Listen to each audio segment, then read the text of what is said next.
नमस्कार मित्रांनो, आज आपण वर्ग 12वा विषय इतिहास प्रकरण 2 युरोपीय वसाहतवाद यातील ऑस्ट्रेलिया आणि न्यूझीलंड या देशातील किंवा ऑस्ट्रेलिया या खंडातील युरोपियनांच्या वसाहतींची माहिती घेणार आहोत। यात प्रामुख्याने आपल्याला या दोन्ही प्रदेशात इंग्रजांनी म्हणजेच ब्रिटन या देशाने त्यांच्या वसाहती कशा स्थापन केल्या हे बघायचे आहे। मी तुम्हाला पुस्तकातला तो पोर्शन दाखवते आहे। बघा, हा एवढा पोर्शन तुम्हाला पुस्तकामध्ये फक्त दिलेला आहे, ऑस्ट्रेलिया आणि न्यूझीलंड। आणि या भागामध्ये त्यांनी फक्त इंग्रजांच्या त्यातील वसाहतींची तुम्हाला माहिती दिलेली आहे। 1642 मध्ये टास्मन या व्यक्तीने न्यूझीलंड च्या जवळ आणि ऑस्ट्रेलियाच्या जवळ या दोन्ही जवळ जे टास्मानिया बेट आहे त्या बेटावर तो सर्वप्रथम पोहोचला आणि त्याच्या नावावरूनच त्या बेटाला, त्या प्रदेशाला टास्मानिया असं नाव दिलं गेलं। त्यानंतर आपण मागच्या एका व्हिडिओमध्ये बघितलं भौगोलिक शोध आणि शोधकमध्ये की 1769 आणि 1770 या 2 वर्षात इंग्रज कॅप्टन कुक हा न्यूझीलंड आणि ऑस्ट्रेलिया या बेटांवर अनुक्रमे पोहोचला आणि ब्रिटिशांना या संपूर्ण प्रदेशाची त्याने एक माहिती काढून दिली। त्यानंतर 1776 हा काळ जो होता, हा काळ होता अमेरिकन स्वातंत्र्य युद्धाचा।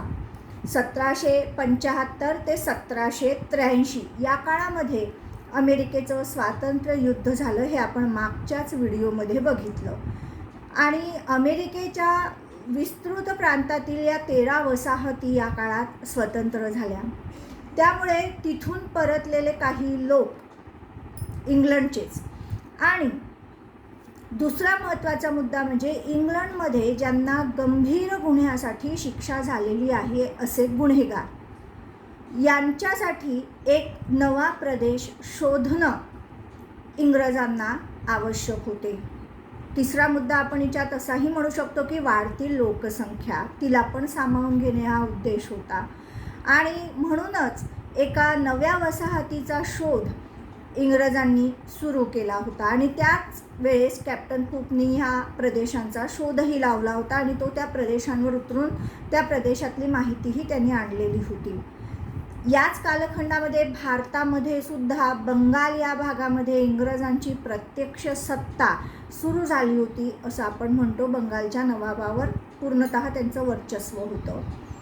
आणि या ऑस्ट्रेलिया किंवा न्यूझीलंड प्रदेशामध्ये जे काही मूळचे लोक होते, या मूळच्या आदिवासी लोकांना या इंग्रजांनी स्वतःच्या लष्करी आरमारी सामर्थ्याच्या बळावर हुसकावून लावलं, त्यांच्या जमिनी बळकावल्या। वेळप्रसंगी त्यांनी काही विरोध केला तर त्यांना मारूनही टाकलं आणि कुठेतरी त्यांची पहिली वसाहत, लक्षात घ्या की सिडनीजवळ 1787ला पहिली वसाहत इंग्रजांनी स्थापन केली आणि कॅप्टन फिलिप हा त्या वसाहतीचा गव्हर्नर जनरल बनला। या पहिल्या वसाहतीसाठी 1000 लोक इंग्लंडवरून गेले होते आणि त्यामध्ये जवळपास 750 लोक, 700 ते 750 लोक हे गुन्हेगार होते। की असे गुन्हेगार की ज्यांना पूर्ण आजन्म इंग्लंडमधून हद्दपार केलेला आहे किंवा काही वर्षांसाठी त्यांना सक्त मजुरीची शिक्षा ठोठावलेली आहे। आणि असे हे गुन्हेगार होते की जे इंग्लंडमध्ये राहिल्यावर इंग्लंडसाठी प्रॉपर त्या भूमीसाठी, तिथल्या लोकांसाठी हे डोकेदुखी ठरले असते कदाचित, ते जर बाहेर पडले असते तर। आणि अशी छोटे मोठ्या शिक्षा झालेले गुन्हेगार या 1000 लोकांमध्ये होते। आणि बाकीचे जे लोक होते ते होते अधिकारी, प्रशासकीय अधिकारी किंवा बाकी आपण जे या लोकांना कंट्रोल करायला जो काही एक वर्ग लागतो प्रशासकीय, अशा पद्धतीचे। आणि यांनी 1787ला आजचं जे सिडनी शहर आहे त्याच्या जवळच इंग्रजांची पहिली वसाहत बसवली आणि कॅप्टन फिलिप हा गव्हर्नर जनरल बनला। एक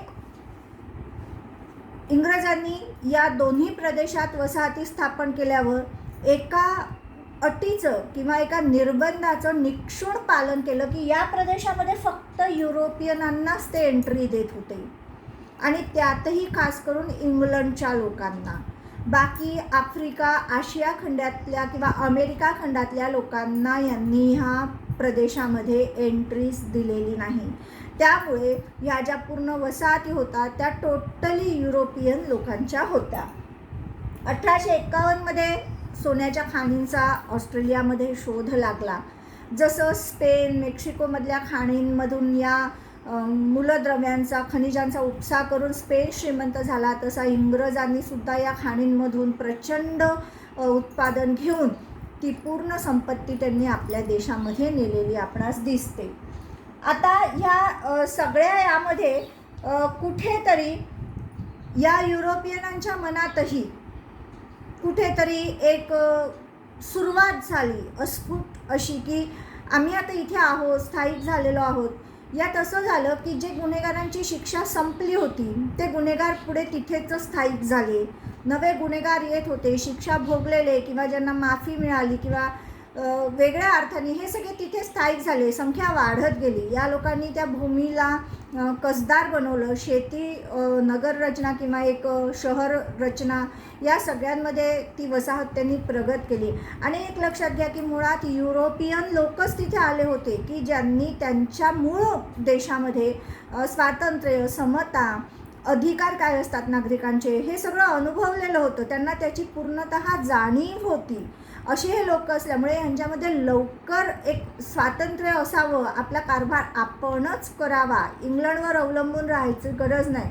म्हणून सगळ्यात पहिले यांनी तिथे शेती डेव्हलप केली की जेणेकरून अन्नधान्याच्या बाबतीत किंवा गरजेच्या बाबतीत इंग्लंडवर अवलंबून राहता येणार नाही. आणि हे सगळं एकदा त्यांनी साध्य केल्यावर त्यांनी स्वातंत्र्यासाठी प्रयत्न केले. आणि त्यामध्ये 1835मध्ये ऑस्ट्रेलियन पेट्रिऑटिक असोसिएशनची त्यांनी स्थापना केलेली आपणास दिसते. आणि यातनंच विविध त्या वसाहतींमधले प्रतिनिधी आपापसात भेटायला लागले आणि ही चर्चा पुढे जात राहिली. यातनं पुढे 1897ला ॲडलेड या ठिकाणी या पूर्ण वसाहतींच्या प्रतिनिधींची एक बैठक झाली आणि त्यांनी स्वायत्ततेची मागणी इंग्लंडच्या राजाकडे केली, राणीकडे केली असं आपण म्हणू. आता मुळातच इंग्रजांना अमेरिकन स्वातंत्र्य युद्धाचा अनुभव होता. तिथे जो काही वित्तहानी आणि जीवितहानी झाली होती आणि जी काही नामुष्की पदरात पडली होती हा पण अनुभव होता. आणि सेम ती कंडिशन इथे होती की तिथेही मूळ युरोपियनांनीच स्वातंत्र्याची मागणी केली होती आणि ऑस्ट्रेलियातील जसं आपण बघितलं की युरोपियनांनाच एंट्री होती आणि हेच स्वातंत्र्य मागत होते आणि कुठेतरी हे यांच्या मूळ देशाचे रहिवासी पण होते. त्यामुळे इथे यांनी त्यांची मागणी मान्य केली आणि 1900 ते 1901 तसं ते 1 जानेवारी 1901ला स्वाक्षरी झाल्यामुळे अधिकृतरित्या आपण 1 जानेवारी 1901 म्हणू. पण पूर्ण कालावधी या प्रक्रियेला जसा 1 वर्षाचा लागला. टास्मानिया बेटासह ऑस्ट्रेलियाचे प्रजासत्ताक एक राष्ट्र किंवा स्वतंत्र देश निर्माण केला गेला. पण कुठेतरी ब्रिटिश राष्ट्रकुलाअंतर्गत यांनी असावं किंवा ही कुठेतरी मूळ ब्रिटिशांची वसाहत आहे आणि इंग्लंडशी याचं एक नातं आहे. यासाठी यांच्या संसदेवर किंवा यांच्या प्रशासकीय जे काही कार्यकारी मंडळ होतं त्यावर गव्हर्नर जनरलची नेमणूक मात्र इंग्लंडमधून होत असे आणि इंग्रजांचा प्रतिनिधी म्हणून तो यांच्या प्रशासकीय बॉडीमध्ये म्हणू किंवा कार्यकारिणीमध्ये म्हणू त्याचं स्थान होतं असं आपण म्हणू शकतो.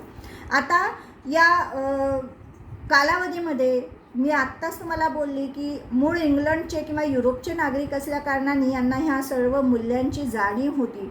त्यामुळे इथे गुप्त आणि प्रौढ मताधिकार लगेच दिला गेला. त्यानंतर शेती व मेंढीपालन या व्यवसायास प्रोत्साहन दिलं गेलं. मरिनो नावाची मेंढी, ऑस्ट्रेलियन मेंढी की जी प्रचंड प्रमाणात लोकर उत्पादित होतं आणि एक क्वालिटी दर्जाचं असतं, तर ते आजही जगभरामध्ये या लोकरीला मागणी आहे आणि हा त्यांचा एक शेती आणि मेंढीपालन हा त्यातून लोकर उत्पादन हा प्रमुख व्यवसाय आहे ऑस्ट्रेलियाचा. त्यानंतर यांनी भूकायदे तयार केले. म्हणजे स्वातंत्र्य मिळण्याच्या आधीच म्हणजे 1900च्या आधीच यांनी जसं यांच्यामध्ये स्वातंत्र्याची लालसा निर्माण झाली होती तेव्हापासून समाज सुधारणा निश्चित एक कायदेसंहिता सुरू करणं या लोकांनी सुरू केलेलं आपणास दिसून येतं. त्यानंतर 1912ला ऑस्ट्रेलियाने स्वतःचं एक असं संरक्षण दलही निर्माण केलं. पण कुठेतरी 1951पर्यंत म्हणजे दोन्ही महायुद्ध आणि त्यानंतरचा काळ 1951पर्यंत कुठेतरी इंग्लंडच्या धोरणाने हे राष्ट्र पुढे जात होतं.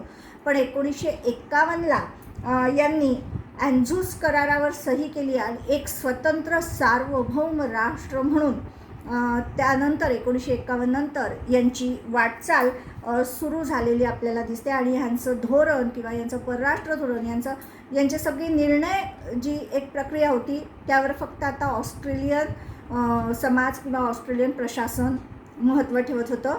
म्हणजे जो गव्हर्नर जनरल नेमला होता 1900मध्ये इंग्लंडने, ते 1951ला त्या गव्हर्नर जनरलचं सुद्धा पद काय आलं, संपुष्टात आलं असं आपण म्हणू शकतो.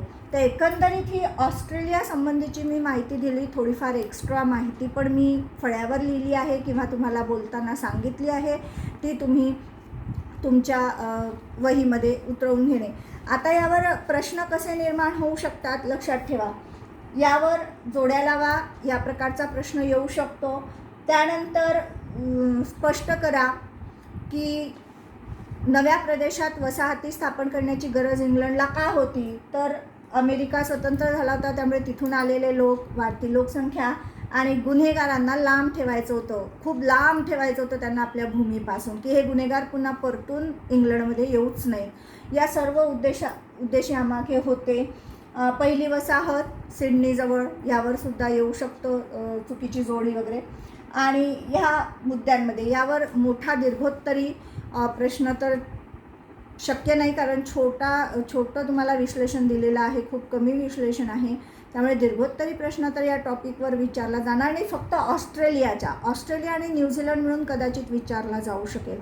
तर अशा पद्धतीने तुम्हाला या टॉपिकची तयारी करायची आहे. मी तसं थोडं पुस्तकातलं वाचन करून दाखवते आणि मग आपण न्यूझीलंडचं बघूयात. 18व्या शतकात ऑस्ट्रेलिया खंडात इंग्लंडमधून हद्दपार केलेल्या गुन्हेगारांची पहिली वसाहत स्थापन झाली. मी इथे लिहिलं आहे 1787ला पहिली वसाहत. तुम्हाला माहिती सांगितली, 1000 लोक घेऊन हा कॅप्टन आला, त्यातले जवळपास 700च्या आसपास लोक हे गुन्हेगार होते. पुढे 19व्या शतकात ऑस्ट्रेलियात इतर स्वतंत्र प्रदेशांचे वसाहतीकरण झाले. जसे येत गेले युरोपियन्स तसतशा वसाहतींची संख्या वाढली आणि हे लक्षात ठेवायचं आहे, फक्त युरोपियनांनाच एंट्री होती.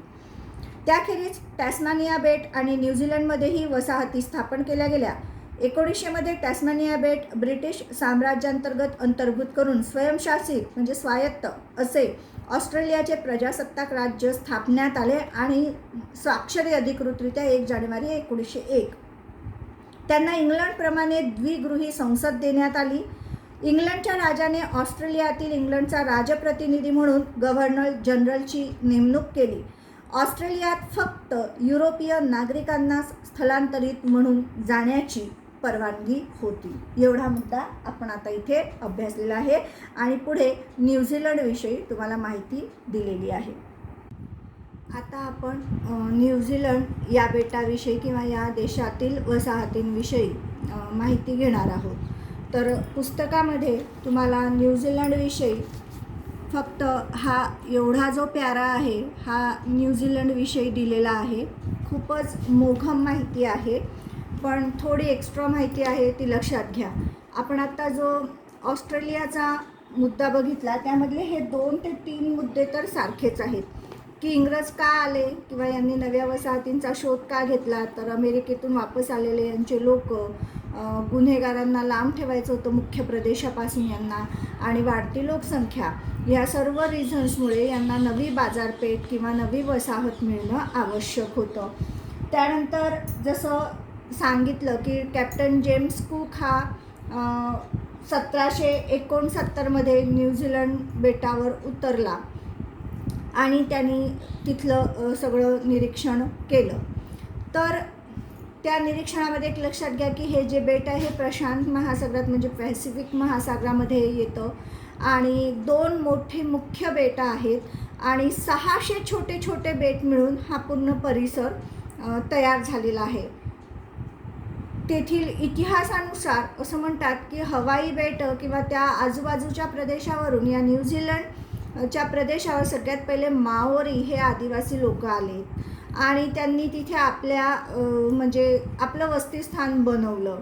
मग अनेक माओरी येत गेले आणि माओरी लोकांच्या टोळ्या या प्रदेशामध्ये होत्या. या न्यूझीलंडमध्ये सर्वप्रथम डच लोक उतरले, पण त्यांनी तिथे वसाहत स्थापन केली नाही, कारण माओरी या आदिवासी लोकांचा त्यांना विरोध झाला आणि डच फक्त एक पर्यटनासारखे फिरून किंवा माहिती घेऊन वापस गेले. पण या कॅप्टन कुकनी जेव्हा ह्याचा शोध लावला आणि यांनी तिथे वसाहत निर्माण केली, जेव्हा ऑस्ट्रेलियामध्ये 1787च्या आसपास इथे पण ही वसाहत त्यांनी तयार केलेली आपणास आढळून येते. तर तेव्हा या माओरी आणि इंग्रजांचे खूप छोटे मोठे युद्ध झाले. इथे त्यांनी आपल्या बळाचा वापर केला, या लोकांना आतल्या प्रदेशात हुसकवून लावलं, त्यांच्या जमिनी घेतल्या आणि तिथे आपल्या वसाहती किंवा जे काही वखार आहे बाकी अशा दृष्टीने एक आपली समाजव्यवस्था निर्माण केलेली आपणास दिसून येते. पण हे छूटपूट संघर्ष काही संपत नव्हते. माओरी म्हणजे आता माओरी हे मूळचे न्यूझीलंडचे लोक किंवा आदिवासी आपण असं म्हणू. आजही ह्यांचे हे थोडेसे माओरी लोकांचे बंड चालूच आहे. याचा आपण जर एक जोडण्याचा प्रयत्न केला तर बघा, भारताच्या ईशान्य भागात म्हणजे नागालँड, आसाम, बोडोलँड या परिसरामध्ये अजूनही जे तिथले मूळचे आदिवासी आहेत त्यांची भारत प्रशासनाशी वाटाघाटी सुरूच आहेत आणि जर त्यांना त्यांच्या मागण्यानुसार त्यांचं समाधान झालं नाही तर मध्ये मध्ये ते हिंसक कारवाया पण करतात. तशाच पद्धतीने आजही या माओरी लोकांचं कुठेतरी यांच्या वाटाघाटी सुरूच आहेत. तर सगळ्यात पहिले या माओरी इंग्रजांचा वैतांगी करार झाला 1840मध्ये. कुठेतरी आता सामंजस्याने आपल्याला राहावं लागणार आहे की तुम्ही राहा आणि आम्ही पण राहतो, आमच्या मार्फत तुमची प्रगती होईल, अशा दृष्टीने हा वैतांगी करार झाला. पण नंतरही छोट्या मोठ्या कारणांवरून यांच्या सतत संघर्ष होत राहिले.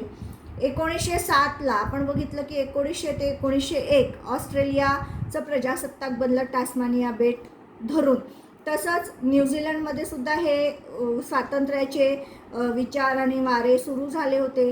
जी सेम कंडिशन ऑस्ट्रेलियाची होती की न्यूझीलंडमध्ये सुद्धा हे युरोपियनच लोक होते, मुख्यत्वे इंग्लंडचेच होते. तर 1907मध्ये या न्यूझीलंडला सुद्धा स्वयंशासित दर्जा दिला गेला आणि इंग्लंडचा प्रतिनिधी म्हणून गव्हर्नर जनरलची नेमणूक केली गेली. या गव्हर्नर जनरलच्या मार्फत इंग्लंडच्या धोरणाचा प्रभाव 1950पर्यंत न्यूझीलंडवर राहिला. पहिले दोन्ही महायुद्ध न्यूझीलंड इंग्लंडच्याच बाजूने लढलेला आपणास दिसतो. त्यानंतर मात्र 1950 नंतर स्वतंत्र धोरण राबवणं सुरू झालं. लक्षात घ्या, हा काळ असा होता की या काळात आशिया आफ्रिकातले अनेक देश स्वतंत्र झाले होते आणि दुसऱ्या महायुद्धामुळे इंग्रजांची लष्करी सामर्थ्य म्हणा किंवा आर्थिक स्थिती म्हणा इतकी डबघाई झाली होती किंवा खिळखिळी झाली होती की आता यांच्या विद्रोहाला दडपणे त्यांना शक्य पण नव्हतं. आणि त्यातच मग 1950 नंतर न्यूझीलंडचं स्वतंत्र धोरण सुरू झालं, म्हणजे त्याच संपूर्णतः 100% सार्वभौम राष्ट्र म्हणून 1950 नंतरचा त्याचा आंतरराष्ट्रीय राजकारणात वावर सुरू झालेला आपणास दिसतो. 1975ला या वैतांगी कराराचाच नेक्स्ट वैतांगी ट्रिब्युनल समझोता झाला, कारण हे जे सतत छोटे मोठे संघर्ष चालू होते याला कुठेतरी आता आळा बसावा आणि जे काही पुढचं सहजीवन आहे हे शांततेने व्हावं म्हणून वैतांगी ट्रिब्युनल यांना काही हक्क अजून त्यांच्या प्रदेशात जिथे ह्या आदिवासींचं राहणं आहे तिथे त्यांना असे स्वायत्त जिल्हे म्हणा किंवा त्यांचा स्वायत्त प्रदेश ज्याचं प्रशासन ते बघतील. आपल्याकडे जसं आदिवासीमध्ये म्हणा की मेळघाट किंवा गडचिरोली, चंद्रपूर या भागात ज्या जंगलात राहणारे आहेत त्यांना त्या जंगलापासून उत्पन्न घेण्याचा जे वन कायदे आणि त्या अनुषंगाने आदिवासींसाठी जे काही त्यांना सुविधा दिलेल्या आहेत कायद्याद्वारेच, तशा प्रकारचा हा वैतांगी ट्रिब्युनल समझोता या माओरी आदिवासी आणि आताच्या न्यूझीलंड सरकारमध्ये झालेला आहे 1975मध्ये. आता या न्यूझीलंडच्या बाबतीत जर अजून बघायचं झालं तर 1900च्या आधी, म्हणजे मी पुन्हा हा मुद्दा इथे नमूद करते की इथे आलेले सगळे लोक हे युरोपियन आणि प्रामुख्याने इंग्लंडचे असल्यामुळे यांना अधिकारांच्या बाबतीत हे जागरूक होते किंवा यांनी त्या समाजातले मूल्य तत्त्व यांनी उपभोगले होते किंवा यांचा त्या समाजाशी थेट संबंध असल्या कारणाने यांना या आधुनिक जगाच्या वास्तव्याची कल्पना होती आणि त्यामुळे यांनी इथे यांच्या वसाहती स्थापन केल्यावरही तिथल्या लोकांना यांनी सुरुवातीपासूनच काही अधिकार बहाल केले होते. बघा, सार्वत्रिक मताधिकार, सरकारी मालकीची रेल्वे, अपघाती विमा, कामगारांना नुकसान भरपाई, कामगारांसाठी कायदे, भूविषयक कायदे, त्यानंतर वृद्धांसाठी निवृत्ती वेतन इत्यादी योजना यांनी 1850 ते 1900 या काळामध्ये राबवलेल्या होत्या. म्हणजे स्वयंशासितचा दर्जा मिळण्याआधीच तिथे मतदार आणि मताधिकार, निवडणुका हे सगळं तिथे सुचारू रूपाने यांनी चालू केलेलं होतं. म्हणजे वाटचाल यांची प्रगती पथाकडेच होती असं आपण म्हणू शकतो. तुम्हाला पुस्तकामध्ये मोजके एक किंवा एक वाक्य दिलं आहे की 1907ला न्यूझीलंडला स्वयंशासित देशाचा दर्जा दिला आणि राष्ट्रकुलाअंतर्गत 1950पर्यंत त्यांच्यावर प्रभाव होता, पण नंतर स्वतंत्र धोरण. आणि हे बाकी जे इथे खाली मुद्दे लिहिलेले आहेत की कोणत्या सोयी 1900च्या आधीच किंवा कोणत्या सुविधा योजना होत्या यांना, जसं वसाहतीने लोकशाही पद्धतीचा अवलंब केला आणि त्या पद्धतीमध्ये ह्या सुविधा किंवा या योजना हे अधिकार ते नागरिकांना देत होते. एवढंच तुम्हाला पुस्तकात वर्णन आहे. आता प्रश्नांचं स्वरूप म्हणाल तर हे सगळे मुद्दे तर मी तुम्हाला एक्स्ट्रा माहितीमध्ये सांगितलेले आहेत. जास्तीत जास्त 1907ला स्वयंशासित देशाचा दर्जा, रिकाम्या जागा, एक वाक्य किंवा चुकीची जोडी दुरुस्त करून लिहा यामध्ये येऊ शकतं. आणि हे जे खालचं आहे की 1900च्या आधी न्यूझीलंडमध्ये लोकशाही पद्धतीचा अवलंब केला गेला तेव्हा कोणत्या सुविधा नागरिकांना दिल्या गेल्या, तर संकल्पना चित्र किंवा संक्षिप्त टिप लिहा असं या खालच्या मुद्द्यावर तुम्हाला येऊ शकतं. यानंतर आपल्याला बघायचं आहे की आशिया खंडामध्ये या युरोपियन राष्ट्रांनी त्यांचा वसाहतवाद कसा स्थापन केला आणि त्यामध्ये आपल्याला वेगवेगळ्या देशांमधला यांचा हा वसाहतवाद अभ्यासायचा आहे. जसं तिबेट आहे, नेपाळ आहे, भूतान आहे, त्यानंतर सिक्कीम आहे. तर ही माहिती आपण पुढच्या व्हिडिओत घेणार आहोत. तोपर्यंत धन्यवाद. तुम्हाला जर माझं शिकवणं चांगलं वाटत असेल, अभ्यासपूर्ण वाटत असेल तर कृपया माझ्या या चॅनलला सगळ्यांनी सबस्क्राईब करा. धन्यवाद.